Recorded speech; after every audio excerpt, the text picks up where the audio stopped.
He's been a demon starter from the second spot on the grid, but this time round, Mark Winterbottom's got another guy next to him. Craig Lowndes, a super job on the soft tyre to qualify in the front row, and we know how quick is he away from the line. Scott McLaughlin made an awesome start from the second row in that first race. Got around the outside of Chaz Mostert to slot into second, which is where he finished. So just goes to highlight how critical it is to get these cars off the line. There's spots to be made on the first lap. Take a look at the grid for you very shortly, but we're ready to go now. That sun that's starting to settle be a thing, won't it, an issue? Quite a number of people, as I was walking back with you, Greg, saw a huge number of people taping up the windscreens because of that setting sun. For turn 3, it'll be an issue. Green flag formation lap commenced. Take a look at the grid for race 19 of the V8 Supercars Championship, and the pole position goes to Holden driver Craig Lowndes alongside the fast starting championship leader Mark Winterbottom. Mostert and McLaughlin make up row 2. Todd Kelly, fantastic to see the Jayco Altima on the third row of the grid. Ash Walsh, brilliant performance by the proud Ipswich native. Will Davison and Andre Heimgartner. Then we go back to Scott Pye and James Courtney. Scott's car had an oil pump issue in the previous race, but the engine, we're told, is A-OK. All Nissan row, that next one. Garth Tander alongside Rick Kelly on row 8. Rick Kelly. And then it's Tim Slade. It's his 200th V8 Supercars Championship start, this one. So a special milestone for the Super Cheap Auto racer. Fabian Coulthard, third in the standings, coming into this behind Craig Lowndes, but he is a long way down the grid. He has to minimise the points damage in this one, and the reason for that, David Reynolds is just 1 point behind him in the title race. Reynolds, as we've talked about, he's out of grid position 6 here, has become a real factor in recent races, and this could be a good one to move to third on the ladder, potentially. A couple of things to consider coming into this one. Cooling of the track temperature now, change of tyre. Quite a lot of people are interestingly making many changes to cars up and down pit lane, just watching in the gap between the races. Jamie Whincup on screen will start from position number 8. His teammate Craig Lowndes grabbing pole position, giving himself the maximum opportunity to try and close down that margin to Mark Winterbottom, which opened in the last race. It's pretty tricky down there at the moment in the braking areas for both 3 and 6, turns 3 and 6, Rusty, because of the lengthening shadows. And I suspect with a little bit more grip, there'll be quite a few people having an even bigger lunge in this one. Good job, mate. Right hand side, 3 rows, 2 rows, 1 row. Ease it in there, about 1.5 meters. Keep creeping. Keep going, mate. It's okay. Yeah, stop there. You've got about a foot to creep if you need it, mate. Brad McPherson. All the soft tyre lights on in behind the windscreens of the car. And you can see a few of them as you look down the order there. They've actually increased the depth of the windscreen blanking at the top, just to be able to cope with that sundown at turn 3. 20 laps once again, 60 kilometres, 75 points up for grabs. Green flag. Lowndes on the dirty side of the road. He's battling the championship leader, Mark Winterbottom. It's 330 metres to turn 1. Can Frosty get another lightning start? Looks pretty even. Lowndes launch as well. Mostert hasn't got away well. Look at David Reynolds here through the middle. In the Bodlow Falcon, he'll grab third into turn 1. Lowndes leads them through the first corner. Frosty looks racy. He's already challenging him. Coming into turn 2. Frosty's there. And he'll have the inside running down to turn 3. Good job by the... Oh, out wide. That's McLaughlin. Car 33. Gets back on the island. Surprisingly easy there for Winterbottom at turn 2. So Craig must have had a little moment as he turned it in, and a problem here for Van Gisbergen. Safety car boards and flags, safety car boards and flags. Just hold safety car. We've got the field coming towards you. Also Tim Schenken, race director. So it's Winterbottom from Lowndes. Reynolds is third. The officials trying to get Van Gisbergen's car away. Safe. Look at the damage to Nick Percat's car there. Peeled like a tin opener, a can opener. That right rear door. Frustration for him because the car has had some speed. He's trying to shake it loose, is he? Hope it'll come off. Had an exhaust problem earlier in the day. They got that cured. So maybe Shane, we were focused at the front of the field. Maybe Shane didn't even actually get away there. That'll be the first did not finish result for him of the championship. Very costly in terms of points. Both Holdsworth and Percat have come into the lane. So there's Jono Webb. And beside him, Michael Patrizzi. And Jono did a good job in the co-driver session yesterday. Yeah, Shane didn't move. There he is, right at the very back, right-hand side of your screen.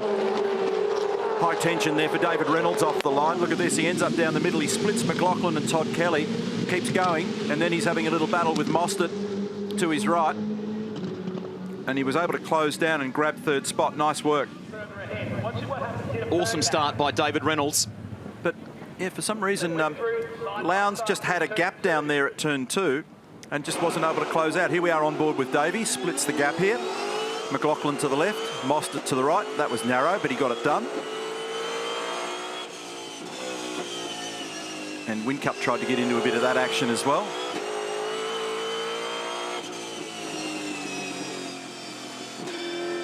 Very slippery down there, particularly through turn 2. And if you're wider than the racing line, as Scott McLaughlin found out, it's zero grip.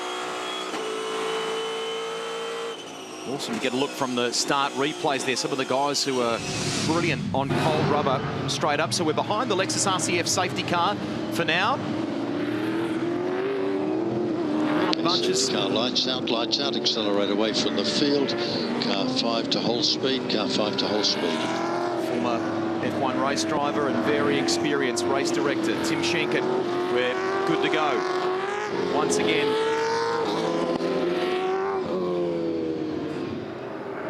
So Frosty will control things. Safety car bolts, lights out.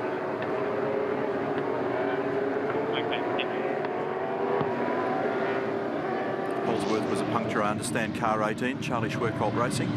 Can't believe how easily Mark Winterbottom was able to slice through the inside there at turn 2. And there's the stricken Techno Autosports car of Shane Van Gisbergen. So some issue in the drive line there to get that car off the line. Clutch, drive shaft, whatever the case may be. Frosty's away. And race 19 recommences here at Queensland Raceway. Look behind, David Reynolds already signalling to Craig Lowndes, I am right here. And Mostert.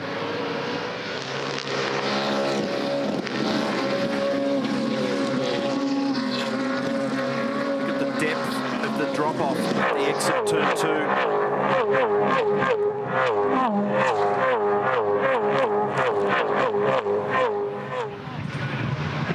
Turn up your TV. How awesome is that? Through turn 3 now. Scott Pye coming through in the Western Star Trucks entry, trying to get into the 10, and Scott McLaughlin down in 10th position in the 33. Lowndes looks good here. Fastest first sector from him. He keeps the gap to 0.3. He's staying right with Winterbottom off this restart.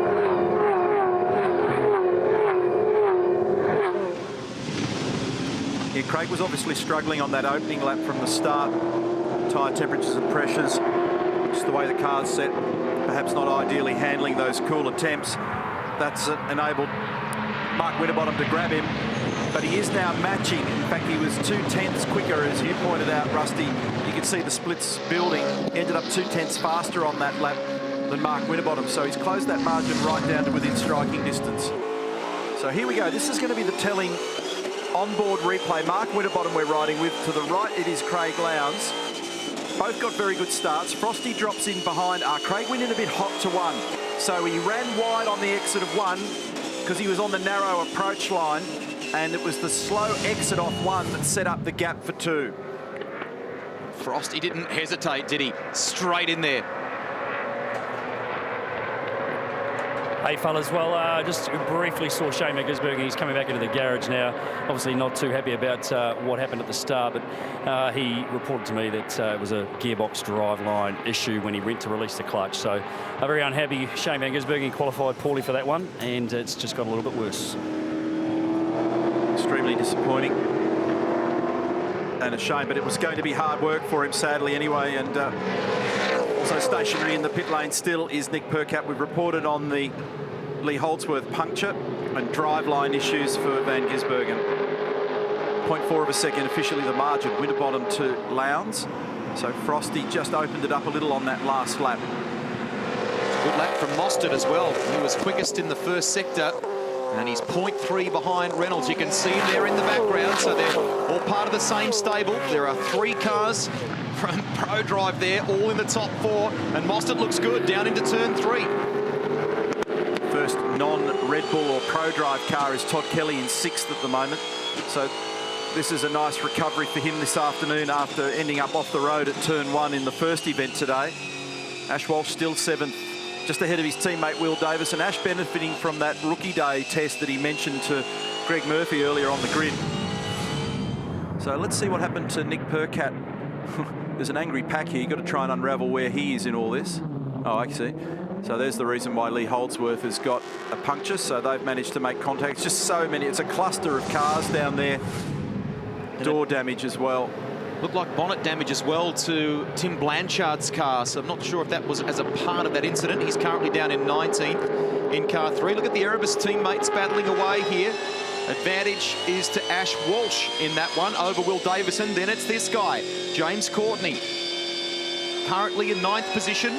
This is the scene of his first ever win in V8 Supercar racing, and on the Sunday last year, Frank the Tank came out to celebrate when he won. He's got some work to do. Actually made some fairly significant changes coming into this race this afternoon. Still struggling in the high-speed corners. That's where he's losing most of the time.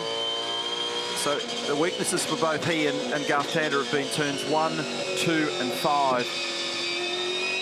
This is turn 4 we're riding with him here at the moment. This is one that he hasn't been totally happy with. Car looks pretty neutral there. Someone off the road, one of the Erebus cars.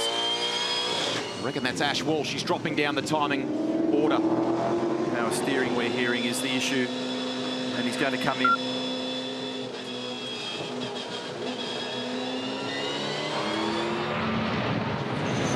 Lowndes is closer.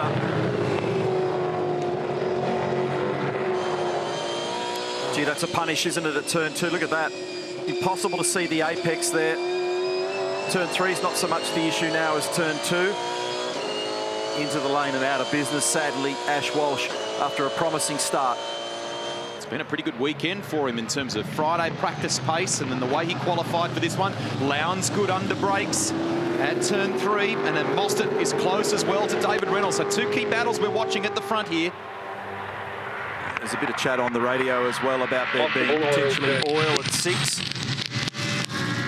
Lowndes also gives you the impression that he's making this ground, and partly to do with the way he drives the car, Greg. So he diagonals. He's just been warned about the oil to a very early apex. See how much shallower he is there, about 7,500 metres back from the corner compared to Frosty. Just throws the car down at the first apex, then loads up the front tyre. Looks like they've all managed to negotiate a little bit of that slime that's down there on the road at present. So it's officially 0.27 of a second. We're on board here with Chaz Mostert, who nearly ran out of road then on the exit of turn 1. Reynolds in the foreground. Just on Techno and Shane Van Gisbergen as well. First retirement for him since Gold Coast 2013. So he's had a very good run. Shame for the Darrell Lee racer. Mostert. David's having trouble just getting that car placed where he wants it at the moment. Didn't quite get it in at the front of the car, and it didn't drive off as cleanly as he wanted at the rear either. He's leaving a gap. And Mozzie gets through. Up in front, Lowndes with the quickest lap of the race so far, 1:10.08. Just 0.3 off Winterbottom. Smart move there by David Reynolds. He knows that that car wasn't quite as quick. Didn't bother wasting time. Look at Lowndes. He's just nailing the back of Frosty's car on the exit. This is lighting up. So forget about the official margins. Their last lap times were 10.6 effectively for Winterbottom, 10.5 for Lowndes. It's on. So David Reynolds has just made the strategic decision, plus there's an inter-team aspect as well, that if I'm half a tenth or a tenth away from the money here, I don't need to eat up this car or its tyres, particularly with the progress that he's made in the recent past in the championship. So I think he wisely sidestepped there. And the other beautiful thing about this latter part of the day, Rusty, particularly noticeable at turns 3 and 6, is we'll begin to see front brake rotors lighting up all bright red as the light gets low down there. It gives you an idea of the brake stress around here. There are 4 very big stops on this track. You see 1,000 PSI of brake pressure and temps around 850 degrees on some of that data. Just to your point on Reynolds and Mostert and that change of position for David Reynolds, who may pick up third on the points ladder here. That guy he's battling for that spot, Fabian Coulthard, down in 16th at present. Nick Percat, you appeared visibly distressed when you got out of the car. I'm not sure if you've seen the replay, but it appeared that Lee Holdsworth might have been part of that incident. Yeah, it's unfortunate. I think we have to look at our mounting of our doors. I've never seen doors fall off race cars like that, so it's pretty average. But yeah, I think Lee and Blanchard on the inside, but you know, it's turn 3 at QR, it happens. But I think the bigger issue is the way we mount our doors, to be honest. So just more, I think I have to hang a whole side on the car again. So a bit of work to be done, but obviously nothing like Darwin. So it's all good. Just another little blow. We're not having a very good run since Darwin. So hopefully tomorrow will roll out smoothly and we'll be back to the top 10. Fight again tomorrow. Thanks, Nick. Thank you. Craig Lowndes actually was setting up for a run down at turn 3 on that lap, but he was a little impatient through 1 and 2, and he just lost a little bit of ground, so he's clawing it back again now. But that's the area where he'll try and make that move on Winterbottom. If he can get through 1 and 2 cleanly, not asking too much of the car through those first 2 high-speed corners, that's where he'll be more ideally positioned. He's pretty strong in these slow-speed corners. Part technique, part braking. They're glued to the wall in the respective crews. They're side by side in pit lane 2. The Pepsi Max crew and Red Bull Racing Australia. So Lowndes just losing a little bit of ground again here in 1. The ride of the ProDrive car, very good on those bumps through 1. Someone else who's becoming a factor here as well is Jamie Whincup. He's 5th and has moved to 0.6 behind David Reynolds. There he is, car 1. So Whincup starting to come into play in these cooler conditions at Queensland Raceway. Red Bull Racing look good. Mostert's in this too. Chaz Mostert's closing the gap now. He's just 1.4 seconds away from the lead. He's 0.9 away from Craig Lowndes. That'll be a big distraction for Craig when the other car arrives on the scene, because then it's got it going in both directions. Gives you a bit of an overview there of the shape of the track down there between turns 4 and 5. Quite high speed through turn 5, third gear, 135 kilometres an hour at the apex, and then building speed again into that final corner, 220 kilometres an hour. Hey Ash Walsh, mate, the sport sometimes is incredibly cruel. Yeah, it's one of those days. You know, we had a good starting position, raced well the first lap. Unfortunately, it's blown a hose off the power steering, so you know it happens. You have days like this, but I'm still happy to be up there. So it's good to finally get to get the car up there and actually feel like I'm part of the field. Yeah, well, you were challenging really tight there, and obviously Will was behind you. Was it no sign? It just lost the steering immediately. Yeah, it just went straight away. Turn 5, tipped it in, lost the power steering, ran straight off the track. So it happens. Another big day tomorrow, buddy. Yeah, thanks. Cheers. That explains the radio message from Grant McPherson to Craig Lowndes before down at turn 6. I want to watch this gap here. This will be significant. So from this, we'll understand the strengths and weaknesses in both cars. Lowndes position 2, third gear, left-handed turn 5. Very neutral through 5. We've seen him strong at 3 and 6. He's making ground here. He throws it down to that early first apex. Frosty's got an extremely different line. He apexes much later through turn 6. Then he gets away again down here. We'll just see what this gap looks like down here. On the rev limiter for Craig, fast on the way in. This looks a little better.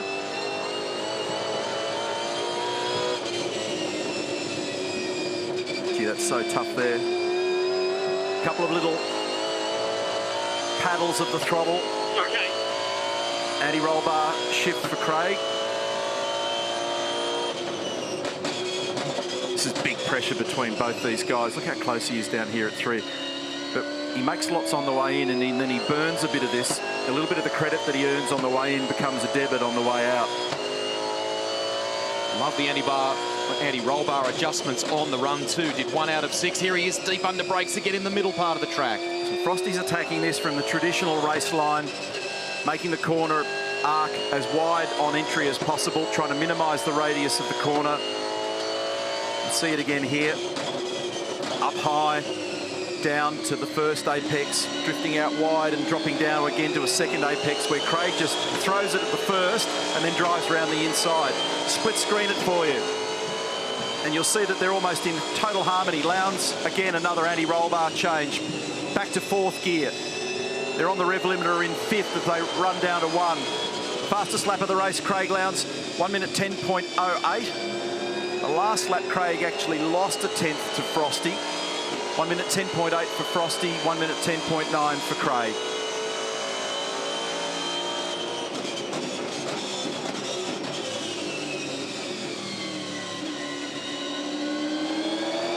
Very settled wheel to the car on the right. 1 turn in, 1 apex, 1 pickup of the throttle. Craig's just doing a little more steering wheel muscling to get it to respond. Very good through the left-hander at 4, Lowndes. How good's the stereo sound? Holden to the left, Ford to the right. Love it. Is that a song?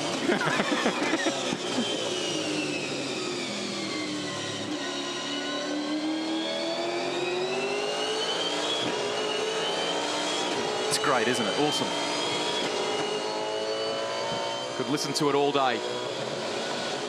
1:10.81 last time for Lowndes. 1:10.90 for Winterbottom. We go back to Scott Pye, who is 10th in the Western Star Trucks entry ahead of Michael Caruso, then Garth Tander, then James Moffat. On board with Pye here. Split an oil cooler as detailed in that previous race. Had nothing to do with riding over anything. It just fractured and let go. Made an awful mess. Took a fair bit of cleaning up down there in the garage. You can see that big silver astronaut style hose. Bottom of the picture there is the cool suit for Scott. Just keeping him at a nice comfortable temperature inside that extremely warm cockpit.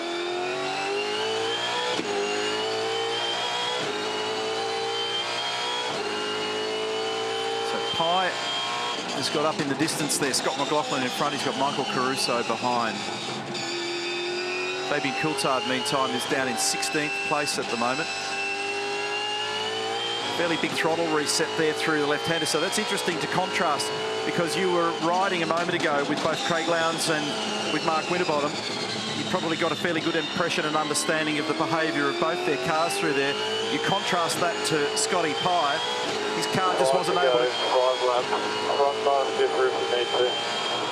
to carry that same level of poise through turn 5 as the 2 leaders. Might have caught a glimpse of the rear view mirror on the right-hand side of Scott Pye as well. You could see Michael Caruso there and Garth Tander as well. Looking back from Tander to James Moffat. 4 to run next time by. 4 to run next time by. Qualified 15th. Garth Tander is currently running in 12th. His forte this year has been strength in the 200-kilometre races, and that's coming up tomorrow. He's used the line a couple of times now, Neil, I think in Townsville early in the weekend as well. I can't get it hooked up, is what he said. And again today here. Garth not had a pole position since we went to the new generation car. Just hasn't been to his taste. And I started writing notes down there before. I'm breaking out the notepad as I speak. And it looked like a very lengthy debrief with Garth in terms of the behaviour of the car. Fundamentally, it's just not behaving in either the low or the high-speed corners, nor has it got good drive traction. Half a second is the gap. Winterbottom Lowndes. This is Jamie Whincup. He's 5th. He's behind Reynolds and in front of Todd Kelly. Todd will be heartened by this run. chipping away. Jamie Whincup. Success at this racetrack. 4 wins, 5 poles, 10 podiums.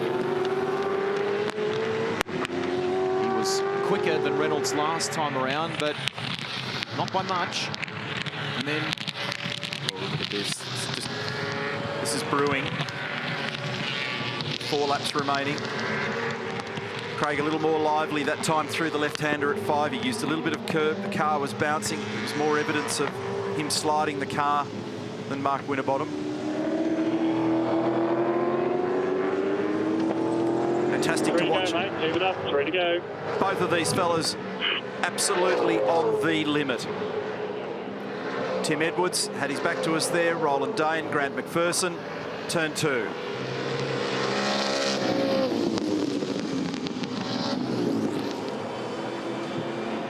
running out of time in this one, the soft tyre race. Of course, tomorrow, lots of action to come your way. Much longer race with pit stops for fuel and tyres, both compounds. Lowndes again closes under brakes. This is Fabian Coulthard and his teammate at Brad Jones Racing. In Jason Bright, well done to the BJR team on getting car 8 out and able to contest this race. There was lots of damage to that car after race 1 here. A little bit of damage in the under tray at the rear of Fabian's car as well.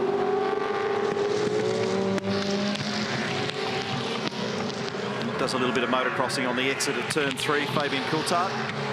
So they're having a vigorous battle, but they're down in 16th and 17th. Andre Heimgartner tucked in behind, so Andre dropped a bit of ground there, didn't he? Look at these two guys at it.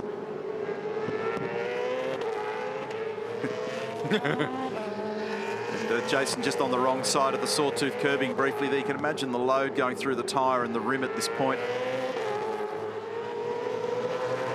Meantime, Bradley Jones is aging exponentially at the prospect of spending money when those cars get too close together. Look at this.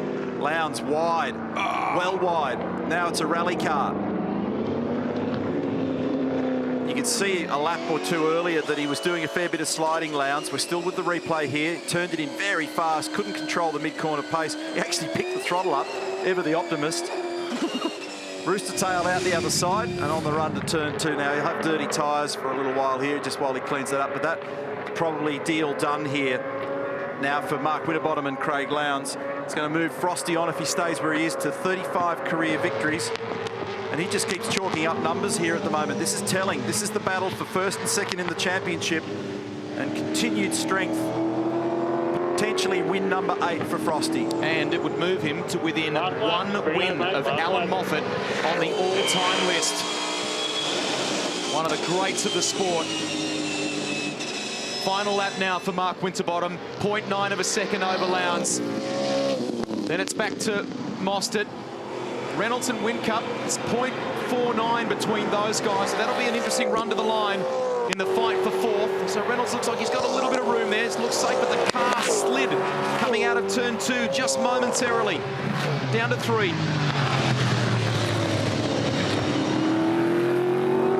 He's achieving the same lap speed, Mark Winterbottom, as Craig Lowndes, but doing it without sliding the car to nearly the same degree. So he's doing it within the limitations of the available grip. Confidence just breeds confidence, doesn't it? I mean, he saw the opportunity at turn 2, dived in. His start was very strong again. And for all the hard work on Friday, he explored lots of things from a setup point of view with this car. The story is he's extending his championship lead, and the guy that he's fighting with, his closest rival for the title, finishes second in this one. Mark Winterbottom takes his 8th victory of the season. Craig Lowndes second. Good work. Awesome. Good job, boys. Good job indeed. Pepsi Max entries 1 and 3 with Mostert home 3rd. Here's Blanchard fighting with David Wall. This is for 19th spot. Coulthard finishes ahead of his teammate Jason Bright, then Andre Heimgartner. But the march towards the title continues. He's been a runner-up He's finished in 3rd position in the title race on many occasions. Is 2015 going to be the year, finally, for Mark Winterbottom? Yeah, I thought so, buddy.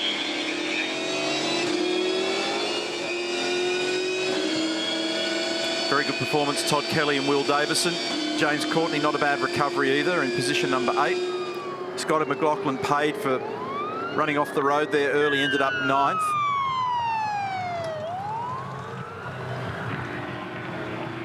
And Scott Pye, after his troubles in that previous race, also nice to round out the 10.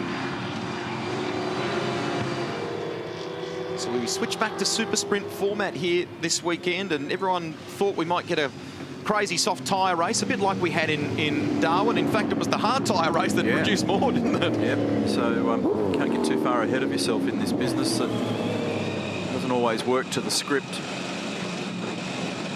It's going to script for this guy. There's very little blemishes or marks. I know we've got a way to go here. We're only really at this event, effectively at the halfway point of the championship, but so many venues now. And he continues to deliver, and so do the ProDrive Racing organisation. So another awesome drive. And the onboard was quite telling when we compared he and Lowndes. Look at the guys. The onboard was quite telling. It seemed effortless the way he was turning the car in and driving it. Everything is perfection, isn't it? And the other thing is they had the rear end out of the car prior to the race, so that was a considered manoeuvre. They made a change. Clearly it was a good one. It matched the tyre and very possibly improved the car based on its performance from even the last one. So he's just racking them up at the moment, Mark Winterbottom. This is great reward for hard-working crew.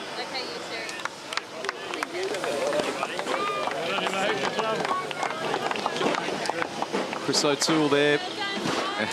Here's the family. Renee, Austin, Oliver. Dad's delivered today. Wanted to hear from David Reynolds as well. It just seemed as though he was quick in the early part of the race, but just couldn't keep Mostert at bay. And it was a smart decision, a good choice by David Reynolds.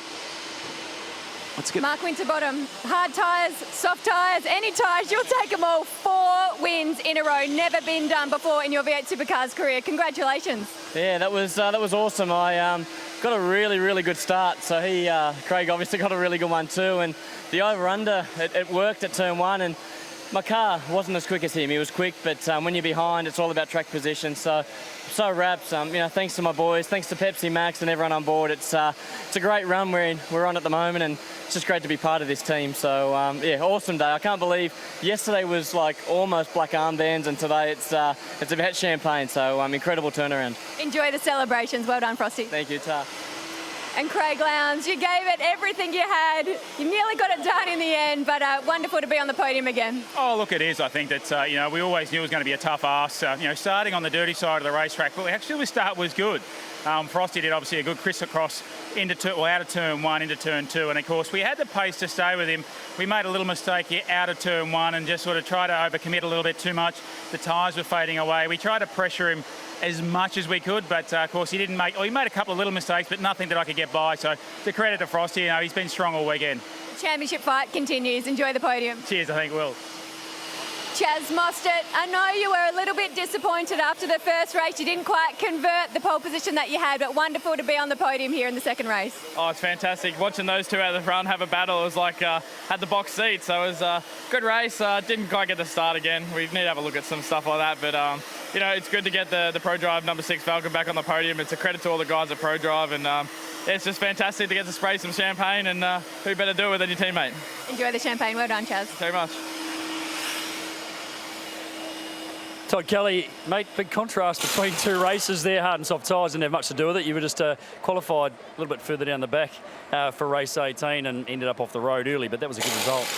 Yeah, that first qualifying session really knocked us around. I actually took took myself out trying a little bit hard and didn't really get a lap together, but the car was actually really fast on hard tyres, so it's a shame about that. And that race there, yeah, the car was good, but the guys up the front put in 4 or 5 really good laps early on, and I didn't have the pace to stay with them, but after that we kind of evened out, so that's about where our pace is, around 6, and tomorrow between the hard and the soft tyre, if we qualify okay, we should have a reasonable day. Yeah, it's definitely a bit of a key at the moment. It's hard to pass out everyone so fast, and you put yourself in a good position, and getting that lap in qualifying that's what it's all about. Yeah, and that's why I put so much pressure on myself on that first session when I speared off, because it's just everything relies on where you qualify. So that's the key. Hopefully I don't do that again tomorrow. It was a nice job today, mate. Good job. We'll see you tomorrow. Thanks. It's his best Queensland Raceway result since 2009 for Todd Kelly. All that talk of retirement, and he's got good speed at the moment. No need for that. He will continue on in the main game. Terrific stuff. Mark Winterbottom takes another win in the championship. And in terms of Pro Drive, 11th win of the season for them. It is the 10th victory for those Pepsi Max cars. What a year 2015 is turning out to be. Here's the podium, Chad Nailon. It's time for the race 19 podium at the Coates Hire Ipswich SuperSprint. Your winning driver for the Pepsi Max crew, Mark Winterbottom. Second place for Red Bull Racing Australia, Craig Lowndes. And in third for the Pepsi Max crew, Chaz Mostert. Representing the winning team is Simon Robinson from the Pepsi Max crew. With the third place trophy, it's Jeremy Hill, Group Manager and Marketing for our naming rights sponsor, Coates Hire.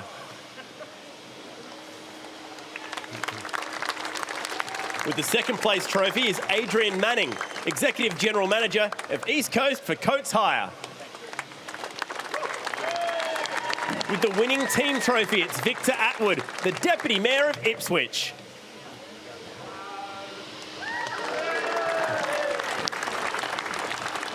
And with the winner's trophy, it's Jim Madden, the member for Ipswich West.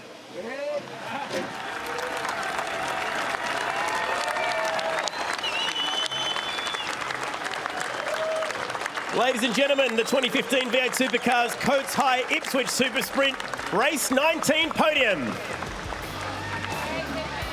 4th win in a row for Mark Winterbottom. First time in his career that he's achieved this.